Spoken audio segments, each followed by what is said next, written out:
உங்களோட எல்எம்பி உங்களுக்கு ரொம்ப முக்கியமா? கண்டிப்பாக முக்கியம். டாக்டர்ஸ் கிட்ட போய் பேசுனீங்கனாலே ஃபர்ஸ்ட் எடுத்தோன்னே லாஸ்ட் மென்சுரல் பீரியட் அப்படின்னு தான் கேட்பாங்க. அப்போது நிறைய பேர் மறந்துடுறாங்க.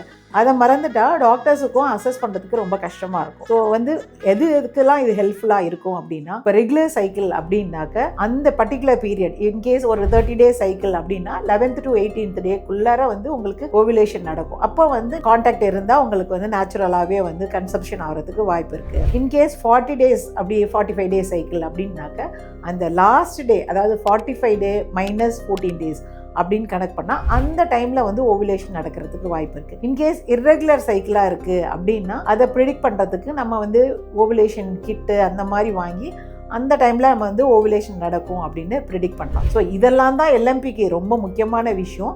ஸோ உங்கள் எல்எம்பியை நீங்கள் மறக்காதீங்க. இன்கேஸ் நீங்கள் மறந்துறீங்க அப்படின்னா யூ கேன் ட்ராக் வித் அந்த ஆப் நிறைய இருக்குது. அந்த ஆப்பை வச்சு நீங்கள் ட்ராக் பண்ணிக்கலாம். பீரியட்ஸ் டேட்ஸை பற்றி கன்ஃபியூஸ் ஆகிருக்கிற எல்லா ஃபீமேல்ஸ்க்கும் இந்த ரீலை கண்டிப்பாக ஷேர் பண்ணுங்கள்.